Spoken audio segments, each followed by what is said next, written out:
All right, everybody, how y'all doing? And welcome back to Three and Out with the Dolphins. Your host Ron here. Now we got that win.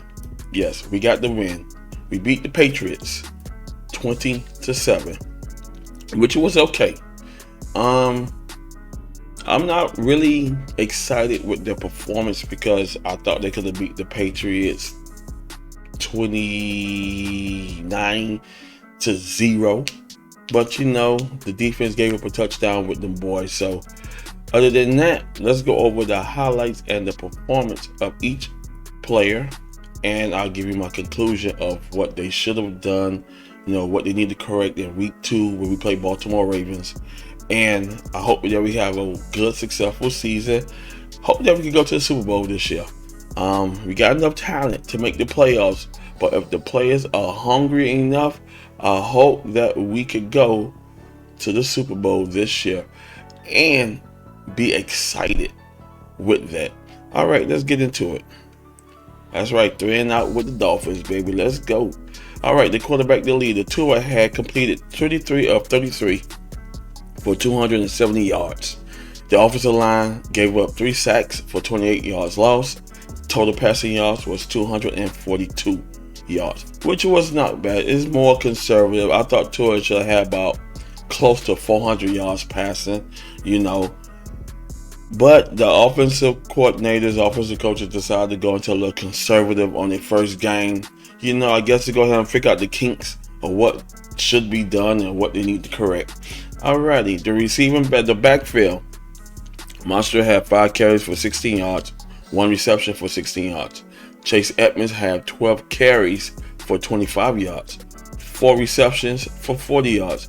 And Ingo had 1 carry for 2 yards and 1 reception for 8 yards. Now, we all know what Ingo could do because he came from the Raiders. He's a good fullback, and he could go ahead and line them up as tailback as well too. But with these 3 backs here, we are going to have a good, successful backfield. I'm not too happy with their performance because, like I said, it was more of a conservative offense. I was looking for a monster to have about 25 carries for 150 yards. Edmonds to have about 25 to 30 carries for 95 to 120. So yeah, Ingo should have about, as the fullback, the dive option is his thing. He should have about 10 carries for 40 yards. But once again, the offensive coordinators decided to go a little conservative, and we'll see what's going to happen in week 2. The receiving core, Tyreek Hill had 8 receptions for 94 yards, 1 carry for 6 yards. C. Wilson Jr. had 2 receptions for 20 yards, 1 carry for 8 yards. Tight end Smite had 1 reception for 14 yards. Waddle had 4 receptions for 69 yards and a touchdown, 1 carry for 8 yards. And Gesicki was ice cold. He only had 1 reception for 1 yard. And Shearfield had 1 reception for 8 yards. Now, we do have a dynamic receiving core. I'm very disappointed with Gesicki performance here for 1 reception for 1 yard. This is the main go-to guy as a tight end. You line these 4 receivers up. Trust me, that would be a threat. And then you bring him in, you got 5 receivers, so 5 receiving core. And it's going to be hard for the defense to go ahead and keep up with that. But the performance level it's pretty decent. I was looking for each receivers to have over 100 yards in reception, but it is what it is. Conservative starting off the first game, and we'll see in week 2 what's going to happen. The defense played one good game. They had forced 2 fumbles, 1 interception. One of them fumbles went in for a touchdown. Points allowed, they gave up 7 points. Totals allowed, given up from the Patriots was 271 yards, and yardage given up, which should have been lower. So defense need to work out their little kinks a little bit because they was getting burnt on certain passing plays where we had a couple of injuries. Some of our key players had to go out, and then subs had to come in and do their thing. But when one of the cornerbacks came in, Mac Jones decided to go deep, and he was hitting his targets deep. Alrighty. Total offense, we had 18 first downs. We had 59 total plays. We had a total of 307 yards in total. The offensive line allowed 3 sacks for the loss of 28 yards. Passing yards was 247. Rushing yards was 65. It's not the kind of balance I'm looking for here, because here, this needs to be up a little bit. They should have had about at least 500 yards in total offense, plus 500 plus yards in total offense, where the offensive coordinators, as I saw it, was playing a little conservative. I just wasn't too much happy with the backfield, but this needs to change because we got the Baltimore Ravens, and they need to go and have a balanced offense to beat that defense. Alrighty, final thoughts on the performance. Okay, on certain things, Tua needs to stop. And I mean, Tua needs to stop checking the ball down fast.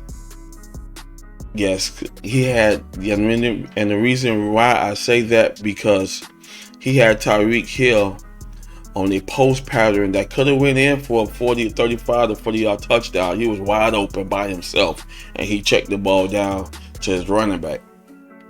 Tua just need to stay a little poised, find his open man targets, his receivers, Waddle, Wilson, as well as Hill down the field, and Gesicki.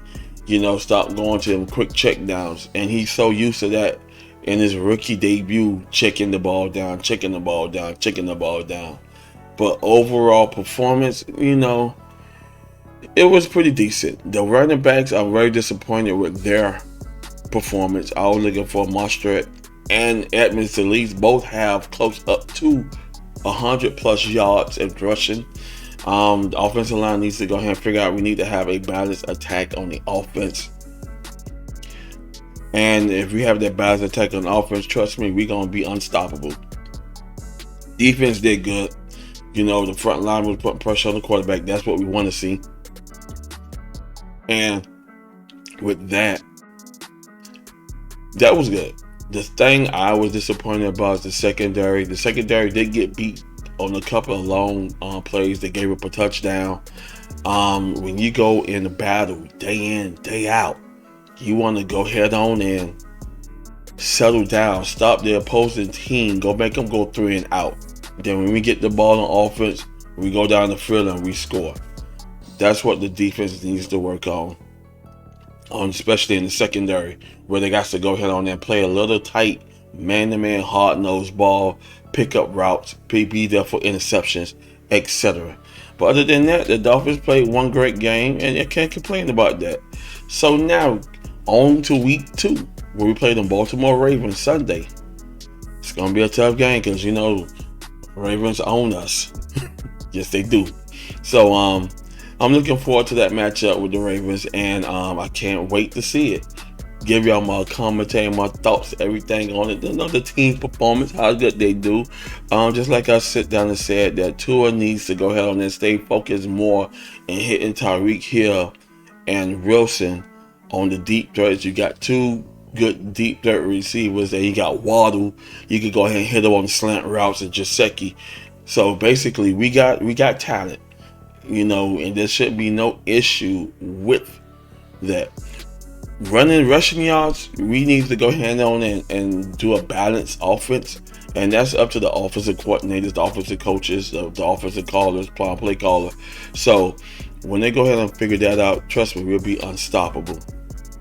And I can't wait to week 2. I want to thank y'all for watching. I'll see y'all in week 2. Y'all enjoy y'all day, and I'll see you when I see you. Peace.